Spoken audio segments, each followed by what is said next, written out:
안녕하세요. 법률사무소 특평 최재호 변호사입니다. 오늘은 개인회생에서 금지명령, 중지명령에 대해서 알아보도록 하겠습니다. 채권자 독촉에서 벗어날 수 있는 개인회생, 금지명령, 중지명령. 이 세상 열심히 살아도 돈을 빌려 집을 사거나 차를 사는 등 할부의 늪에 빠져드는 경우가 많이 있지요. 뿐만 아니라 은행에서 돈을 빌리거나 사정이 어려워서 사채를 빌리거나 하는 경우도 있습니다. 제때 돈을 갚으면 좋겠지만 빌린 돈을 갚지 못해 채권자들이 집으로 찾아오거나 독촉 전화를 하는 등 그런 독촉과 추심으로 인해서 채무자들이 압박과 스트레스로 힘들어하는 경우가 많이 있습니다.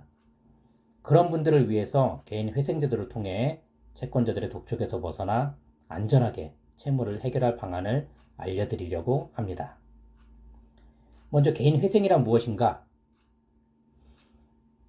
개인 채무자 회생 절차는 재정적 어려움으로 파탄에 직면한 개인 채무자 중 장래에 계속적으로 또는 반복해 수입을 얻을 가능성이 있는 사람의 채권자 등 이해관계인의 법률관계를 조정함으로써 채무자의 효율적 회생과 채권자의 이익을 도모하기 위해 마련된 절차입니다.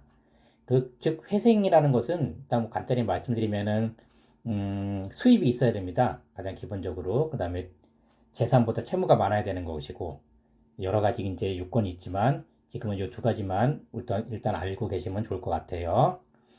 여기서 이제 그 개인 회생이란 이때 또 설명을 하겠습니다. 재정적 어려움으로 인해 파탄에 직면한 개인 채무자 중 장래에 계속 또는 반복해 수입을 얻을 가능성이 있는 사람의 채권자 등 이해관계는 법률관계를 조정함으로써 채무자의 효율적 회생과 채권자의 이익을 도모하기 위해 마련된 절차입니다. 말이 어렵지요?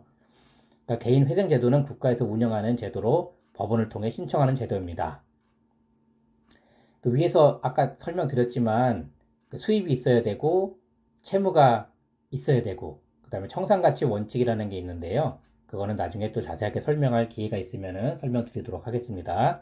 그 개인 회생을 신청하기 위해서는 총 채무액이 무담보 채무 같은 경우는 10억 원, 담보부 채무는 15억 원 이하이면서 계속 또는 반복적으로 수입을 얻을 가능성이 있는 자가 재산보다 채무가 많다면 신청할 수 있습니다.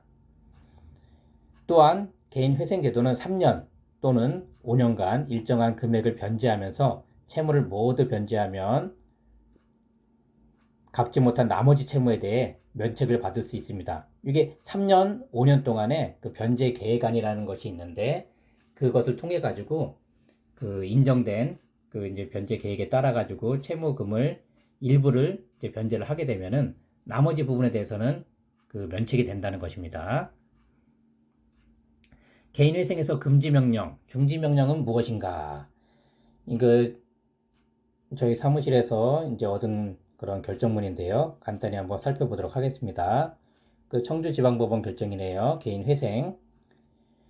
그 주문 보시면은 채무자에 대한 이 법원 뭐 사건 번호가 나오겠죠. 뭐 개인회생 사건에 관하여 개인회생 절차의 개시 신청에 대한 결정이 있을 때까지 다음에 각 절차 또는 행위를 금지한다. 이거 금지명령에 대한 이제 결정입니다.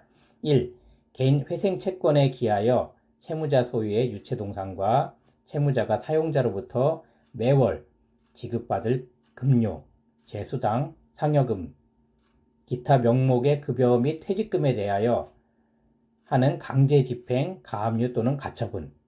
2. 개인 회생 채권을 변제받거나 변제를 요구하는 일체 행위, 다만 소송 행위를 제외한다. 이렇게 돼 있죠. 그래서 이유는 채무자 회생 및 파산에 관한 법률 제593조 제1항을 적용하여 주문과 같이 결정한다고 되어 있습니다. 이렇게 이제 그 금지 그런 결정이 나오면은 아래 같이 1, 2항에 따른 이제 강제 집행이라든지 이런 거를 이제 금지를 시키는 거죠.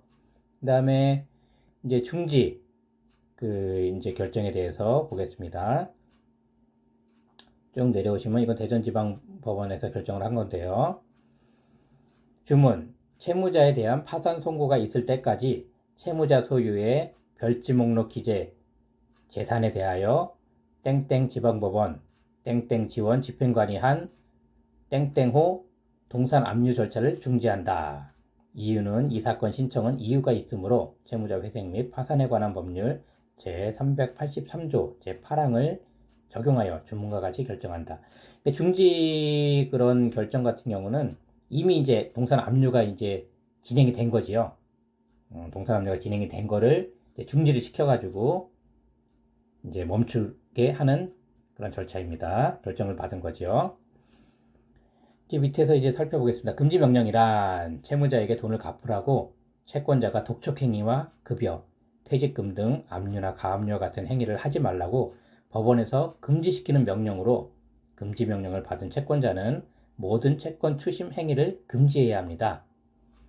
중지 명령이란 기존에 행해지고 있던 압류나 행위에 대해 중지하는 것으로서 현재 상태에서 후속 절차를 더 이상 진행하지 못하도록 하는 것이며, 새로운 압류 절차가 개시된다면 법원에 새로운 중지 명령을 신청해야 합니다.